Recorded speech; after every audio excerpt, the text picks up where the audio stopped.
Hello and welcome to CU at USC. Today I'm here with Richard Lawrence, PhD student, so stay tuned for CU at USC, the best college talk show on television. So this is what I was talking about. Can you hear the music?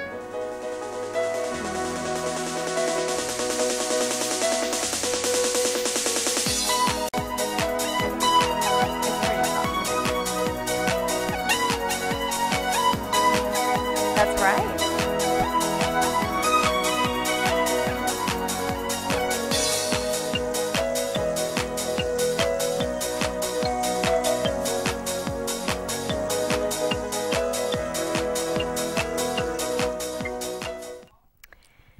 Hello and welcome back to CU at USC. I'm your host, Lara Berman, and today I'm here with Richard Lawrence, a PhD at our very own Annenberg School of Communication at USC. And your focus is religion and pop culture, two things that you may not ordinarily think go together, but you're more commonly known as the Scooter Scholar. Tell us about that. Well, it's because I'm a cheapskate, I'll be honest with you. And, no pun intended. And so, but what I used to do oftentimes is I would drive my car because I was on a tight schedule, so I'd drive my car, park on the street, keep my scooter in my trunk, hop on my scooter, and scoot onto campus. And so when I started my blog, I decided, I think I'll call myself the Scooting Scholar, and so that's what I am. So I'm the Scooting Scholar. And I'm sure it helps you get to know the students. You're right there next to them. Well, definitely. I'm about the oldest guy on campus riding around in a scooter. So there you go. So right now you're doing your PhD work, but you had a very untraditional way of getting to this point. Yeah, very untraditional. I like to say I was on the 18-year plan. So Tell us about it took about 18 years to get my undergrad degree. I stopped and started until finally one day it hit me that, okay, I really need to get this degree. So I finally went back to school, got my undergrad, and then ended up coming to USC to do a comm management master's. And ended up staying, and that's where I am now in my third year really of the PhD program. I see. So let's go back to that 18-year plan, as you call it. So where did you start, and what was going on at that time? I mean, I know you were writing. I started at a JC, Harbor College in the South Bay here in LA, and at the same time I was working as well. And I don't know, I'm just one of those people. I'm not the most traditional student. I'd like to think I know a lot of stuff, but at the same time, I don't always have the best study habits. But don't tell anyone about that. It's our secret. Okay, good.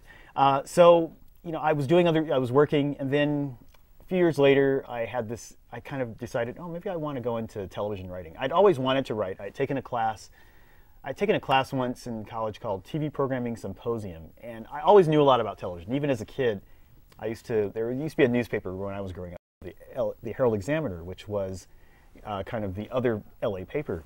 And the Herald Examiner every week, every Wednesday, would have very detailed Nielsen ratings. And I used to follow the Nielsen ratings. I created my own little network, you could say, because I had my own shows that were all my favorite shows. And I'd keep that, and I'd see how, my shows were doing, right? Wow. And how old were you at this point? I don't know, 13, 14, 12. So it was like late elementary school, beginning of high school. I used to, I read the paper every week to see what the ratings were. So I've always kept up with TV business. It's always been something that's been important to me.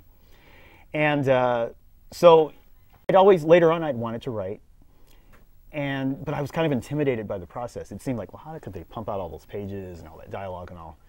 But then one day I just decided to sit down and try and write a spec script, and so I wrote a spec for a show that was it was a new show at the time. Living Single was a popular show back then in the mid-90s. Now, do you want to explain what a spec script is? Oh, sure. For those of you who don't know what a spec script is, a spec script basically is a script that you write on your own where you think of an episode of a particular show that you might like.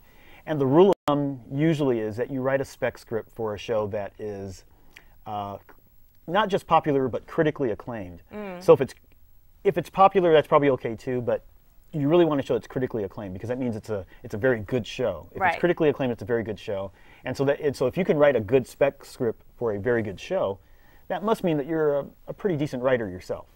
And usually if it's a critically acclaimed show, that means that most of the agents are watching the show, so they're familiar with the show. So if they read your spec, they can say that, oh yeah, okay, you nailed that character, or I don't see so-and-so doing that. So this is when sitcoms were big. I mean, you know, now there may be, what, 16 or so, if that many on the air. But, yeah, reality TV is kind of... back, you know, a few years ago, I want to say there were about 40 sitcoms on the air. So I had this idea, oh, I'm going to be a sitcom writer. So and you definitely want to do sitcoms over dramas or anything like that? I mean, I like to think of myself as a funny person. But, you know, I've always liked sitcoms. I mean, that's what I grew up watching. And even though I watch the dramas too. I like dramas now, but still, sitcoms, that's still been my favorite genre of television. And I'm a TV guy. I'm not really a features, and you know, I'm not a features guy so much. I mean, I've written one feature, but sitcoms was that's really what I loved, and so I decided to try and write for television, writing sitcoms.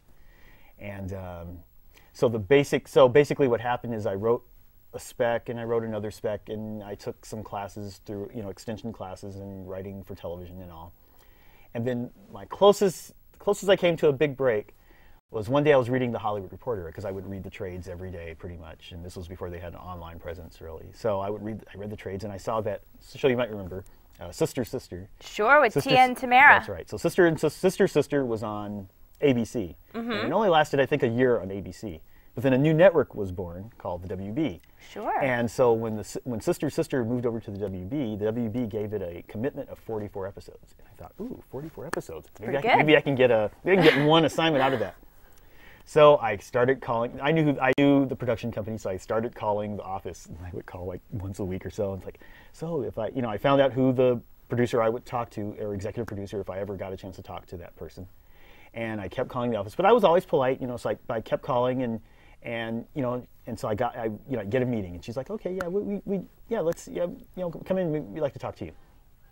And then I'd get another call, oh, I'm sorry, we're gonna have to reschedule you. And I probably got rescheduled about 5 or 6 times. So it probably took about 6 or 8 months from the first time I called till I actually got into the room with the executive producer, or the co-executive producer of Sister. And we talked for a while, we had a nice conversation. And that was all your persistence, like calling them back? Yes. Okay.